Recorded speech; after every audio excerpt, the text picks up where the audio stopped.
20. Los animales caminan por el mundo en un estado de intoxicación religiosa permanente.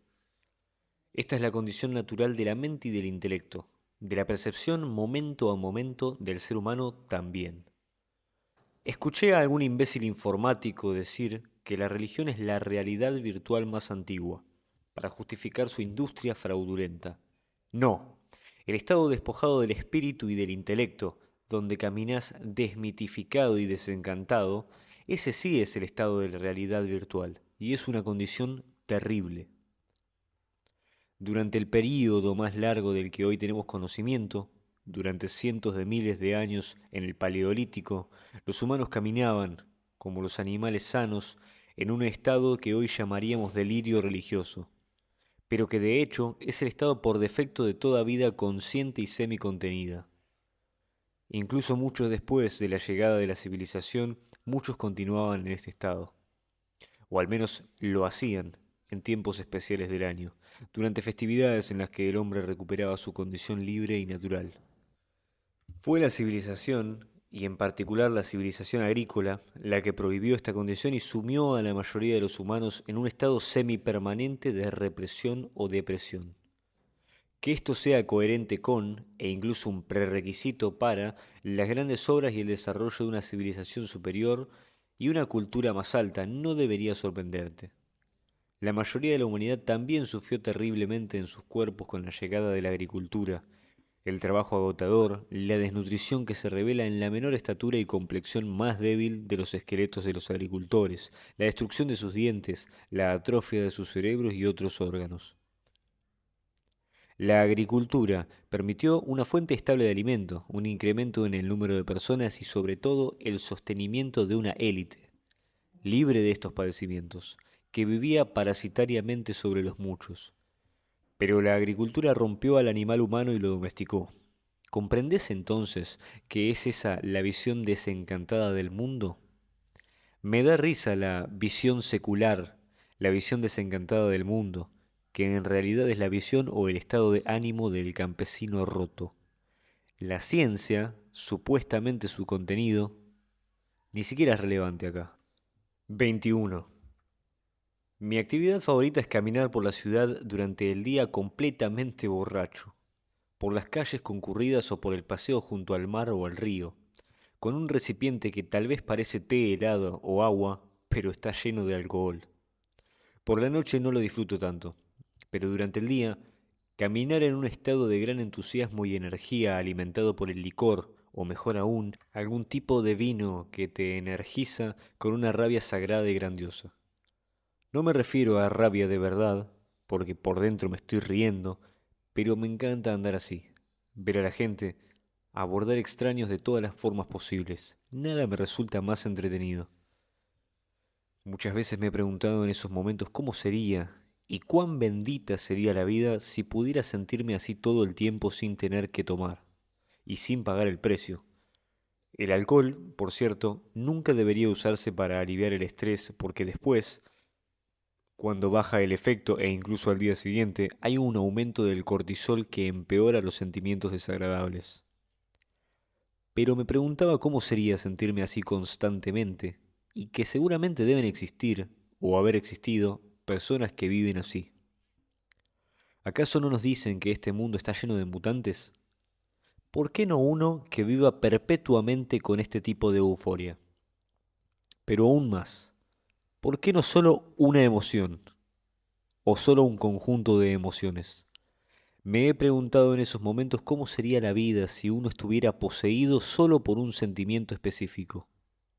Si existiera un hombre que solo haya sentido la ira más pura e intensa, de forma continua y nada más, o uno que solo haya sentido un tipo muy particular de alegría y ningún otro sentimiento.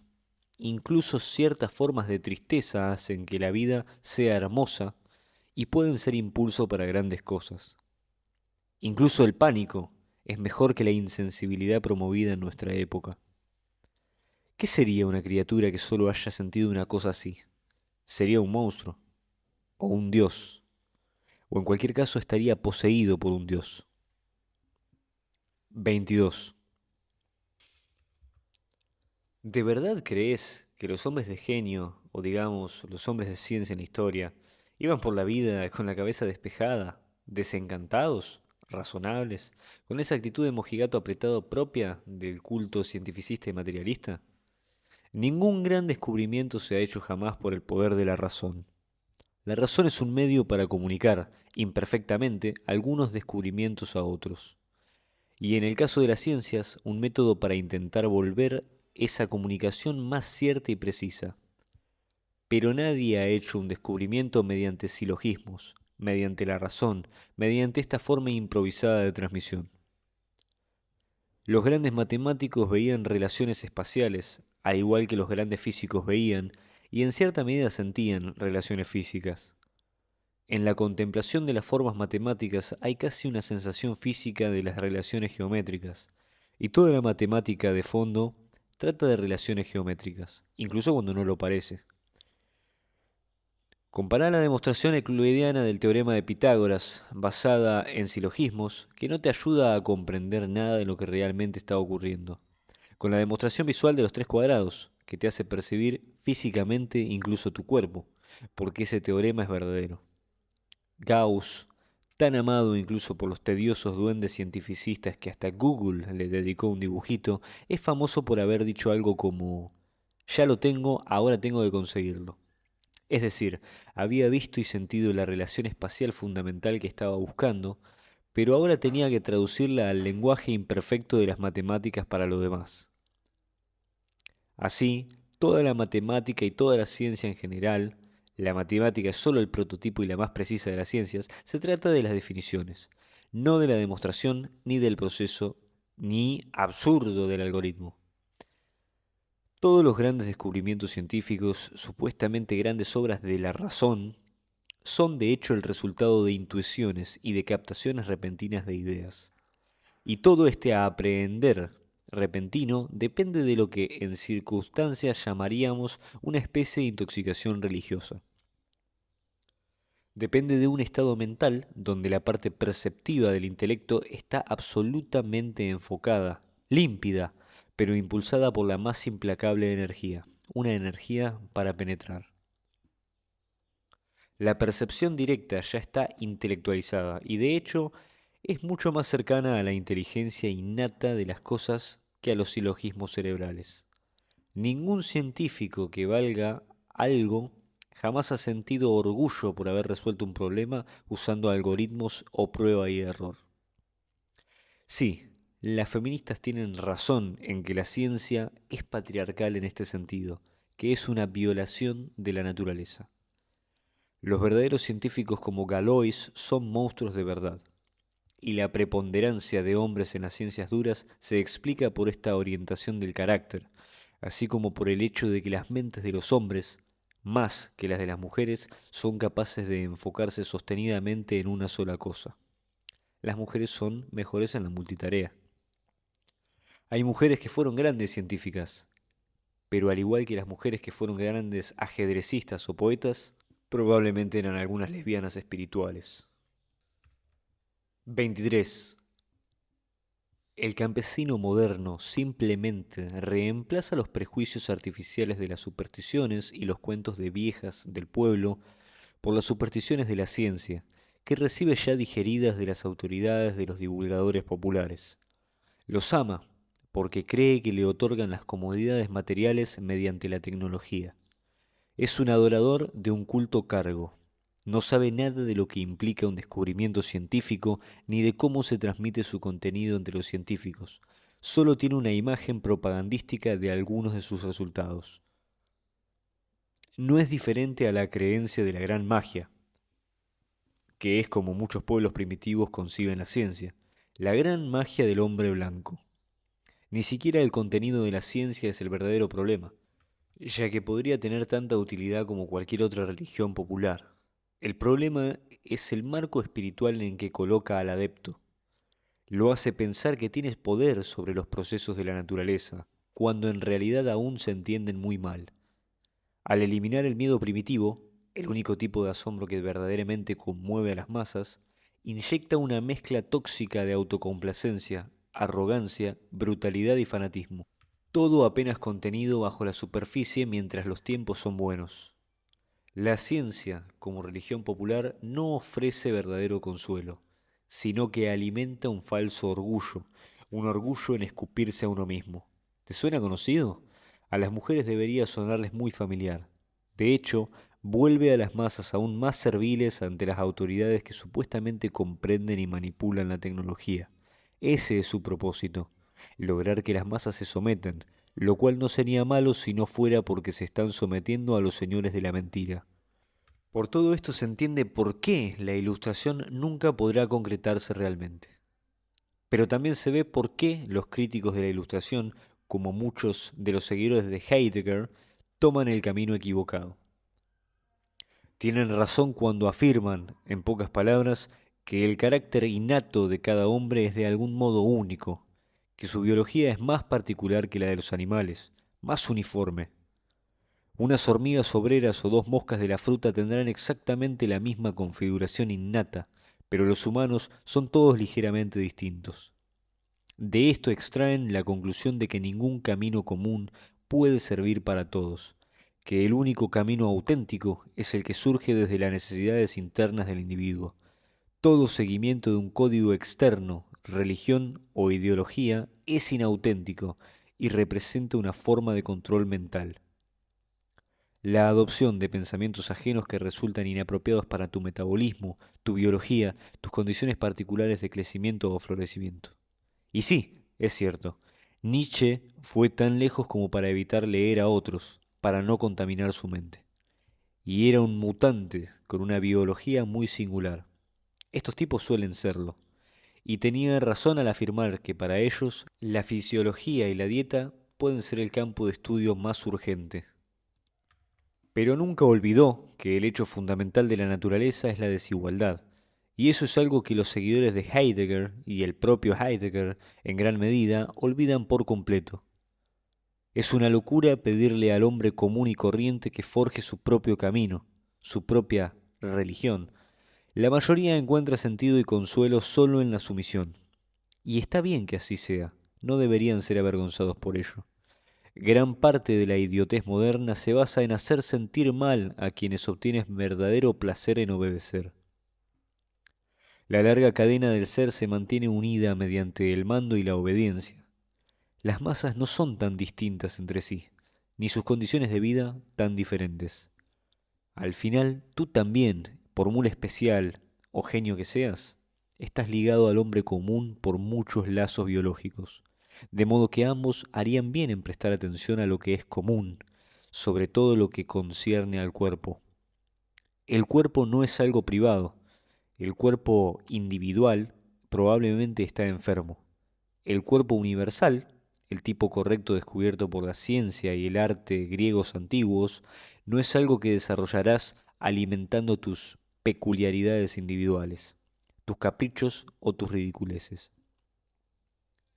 La biología funciona según tipos y grados de manifestación, no según el desarrollo de excentricidades únicas y personales. La ciencia, bien entendida, nos ayuda a comprender los tipos, las especies, las verdaderas divisiones de la naturaleza. La ciencia en sí misma no es la causa de nuestros problemas, de tu alienación, ni tiene contenido más allá de quien la usa y para qué. La ciencia es una gran herramienta porque puede revelarnos las condiciones biológicas de toda la vida y las relaciones entre los distintos tipos de vida. Puede, como predijo Nietzsche, resolver la cuestión de la verdadera jerarquía de valores, o más precisamente, la verdadera escalera de la vida, la jerarquía auténtica de los tipos biológicos. Lo que impide que esto ocurra no es algo inherente a la ciencia ni a la tecnología, es un problema político y sociológico. Tarde o temprano, alguna fuerza correcta tomará el poder de la ciencia y mostrará su verdadero potencial. La ciencia nunca fue hecha para brindar comodidad.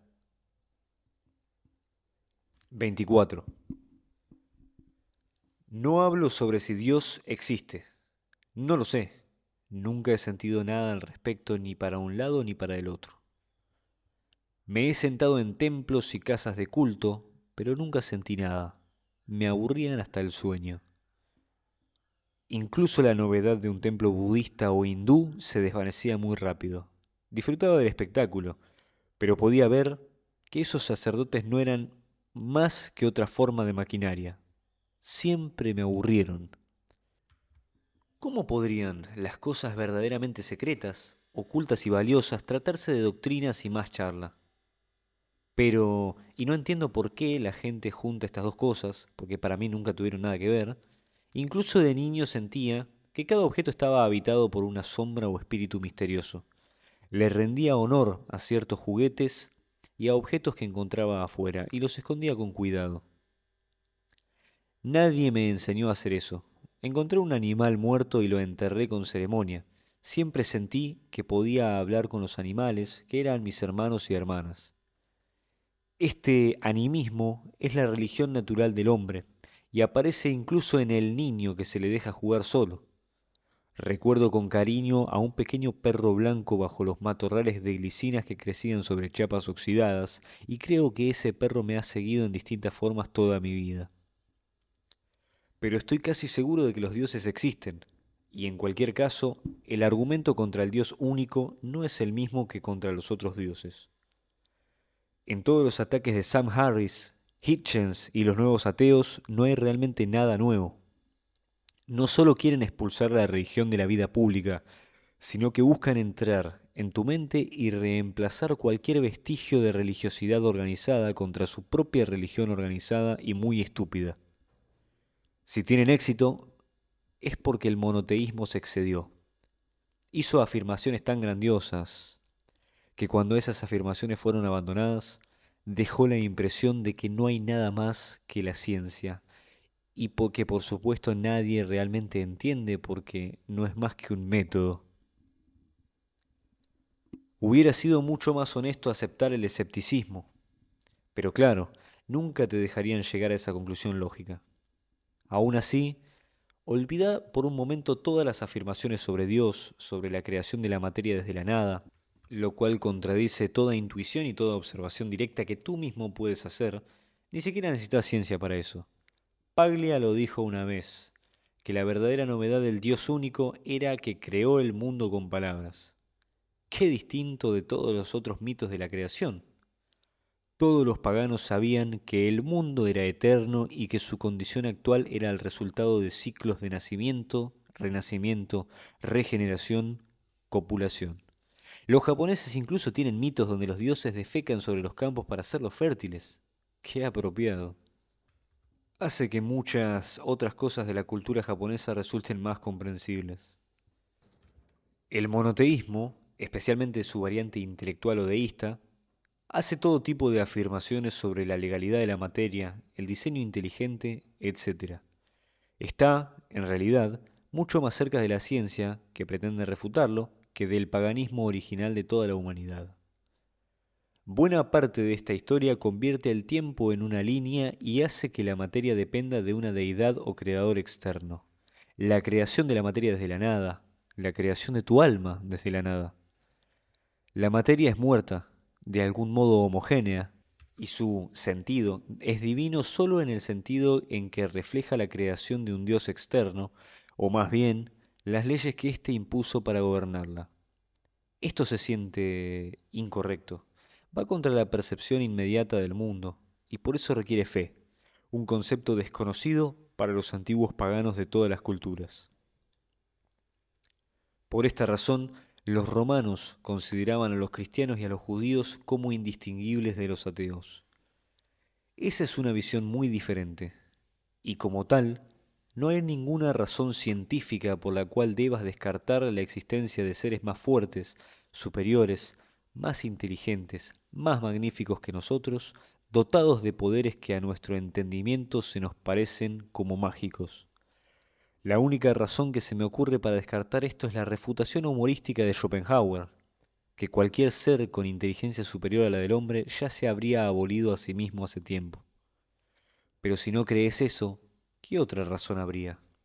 Por favor, no me salgas con no hay pruebas, yo no lo vi. La prueba científica estaría completamente fuera de lugar aquí.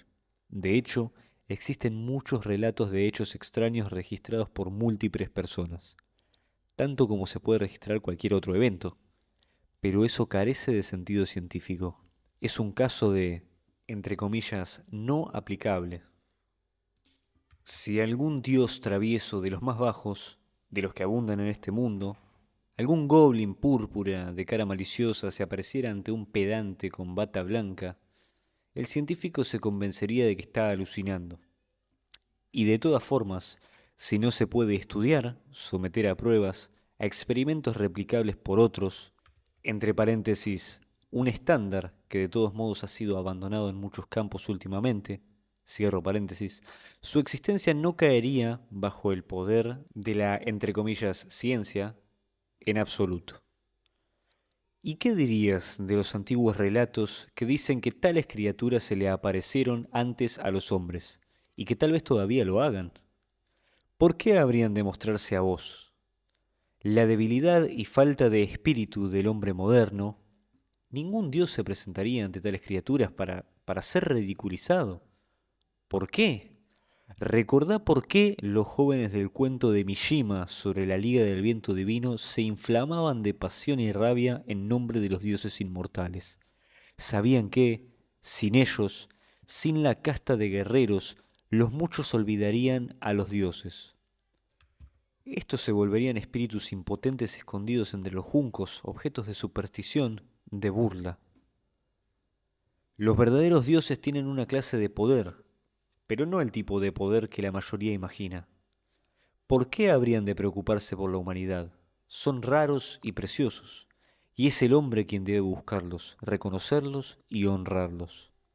Esta, al menos, era la visión antigua, y la fundación y preservación de los oráculos era la primera cuestión de la vida y también del arte de gobernar. Los dioses no podían controlar la naturaleza ni el destino, pero sí revelar sus engranajes en momentos clave.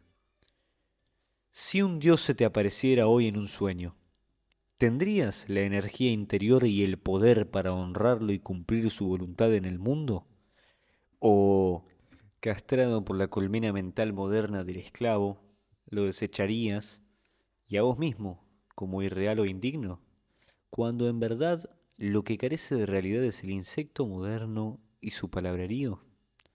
Pero yo quiero que estés embriagado con el más alto entusiasmo y listo para recibir estas bendiciones supremas con absoluta confianza. 25. Los nerds, tan valorados por los burócratas mediocres que gobiernan las ciudades y quieren pensar que al menos son inteligentes y merecen respeto, son personas que poseen una especie de parodia autodestructiva de la inteligencia. Su habilidad con conceptos inútiles y abstracciones los hace creer que comprenden las cosas reales, cuando en realidad lo único que tienen es una confusión con las palabras y la gramática, llevada a tal punto de generalización que ya no significan nada. La gente simple confunde la facilidad verbal con la verdadera inteligencia. Sería muy fácil, por ejemplo, especular sobre las dos formas de vida que mencioné antes y decir, como algunos hacen, que hay un progreso en el universo desde lo simple hacia lo complejo. Esto es similar a quienes creen en el progreso histórico y que la historia se mueve hacia mayor racionalidad, o paz, o prosperidad, o libertad, lo que sea. Todo este modo de pensar está equivocado. Aunque yo creo que los dos procesos fisiológicos que mencioné sí describen distintos tipos de vida, con sus diferentes condiciones y fines, no hay evidencia de que exista algún movimiento en el tiempo que favorezca a uno sobre el otro, ni en el universo ni en la historia humana. Si acaso, la evidencia apunta a un movimiento hacia las formas de vida más bajas. No tengo ninguna duda de que existieron antes seres de una belleza y complejidad magníficas, pero desaparecieron porque las condiciones para su preservación eran mucho más difíciles. Tampoco tengo duda de que la civilización humana surgió y cayó en muchos ciclos a lo largo de cientos de miles de años. Civilizaciones mucho más avanzadas que la nuestra están enterradas bajo millas de ceniza y roca o bajo el hielo de la Antártida o fueron completamente pulverizadas. El recuerdo de tales cosas llega a ciertos jóvenes muy sensibles, con un sistema nervioso tan fuerte que, como un parásito, toma control del organismo. En momentos de calma cristalina, una pequeña perturbación en la voluntad trae un leve destello de memoria de un tiempo remoto. De repente recuerdan, como una revelación. 26. La reencarnación es la creencia original de toda sociedad o tribu que sacó sus conclusiones a partir de la observación de la vida y la naturaleza. Las nuevas religiones, la fe de Israel y las que se derivaron de ella, y muchas otras que surgieron en esa época o después, creo que el zoroastrismo probablemente sea también la raíz de la fe bíblica, tienen algo de inspiración divina en sus comienzos, pero al menos tal como se interpretan hoy, son un diseño del intelecto humano y premeditado. Son abstractas, utilitarias y toscamente políticas. Antes de esto, casi todas las sociedades creían en la reencarnación. Esto aún sobrevive en algunos lugares, aunque el significado moral impuesto a la reencarnación por el budismo y el hinduismo, como en el caso de Platón, responde a motivos de utilidad social y es político. Pero hay mucho significado en la creencia primitiva de la reencarnación, que es más bien una creencia primordial y perenne. Es universal e ingenua, y por eso creo que debe tener algo de verdad. No se la puede descartar simplemente como un consuelo ilusorio o un deseo falso de inmortalidad. Primero, porque como vemos, las religiones posteriores logran esto de forma mucho más efectiva con la enseñanza del más allá, pero sobre todo porque para muchas personas la reencarnación es una especie de infierno. Ustedes han tenido vidas bastante cómodas y tal vez no les molestaría repetir algo parecido algo otra vez. Pero intenten visitar una sala de quemados. La vida es tan dolorosa para tantos que el suicidio, una fuga de esta presión infernal, es algo común en todas las épocas. Pero desafortunadamente para los suicidas, esa muerte no es el final de la historia. Creo que la reencarnación es fundamentalmente verdadera, aunque la mayoría de estas religiones la enseñaron de una forma metafórica y popular llamada metempsicosis.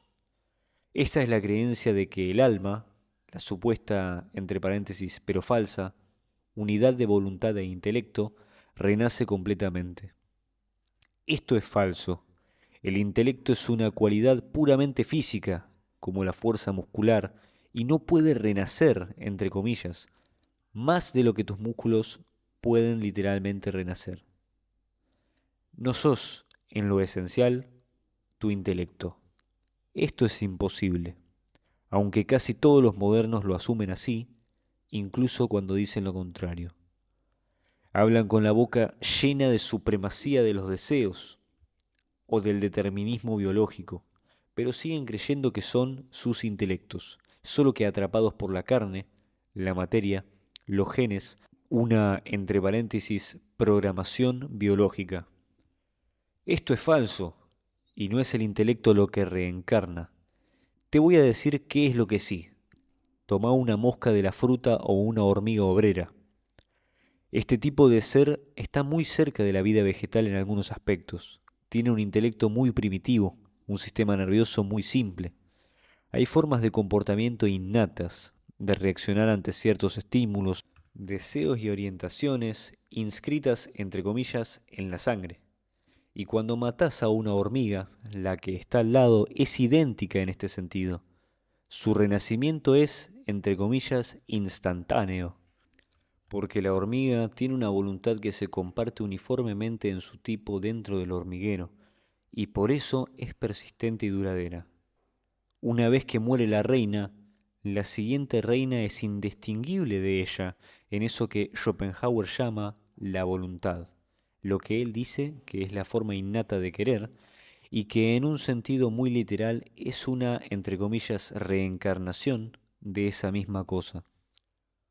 Si no ves esto, es porque seguís confundiéndote a vos mismo con tu intelecto.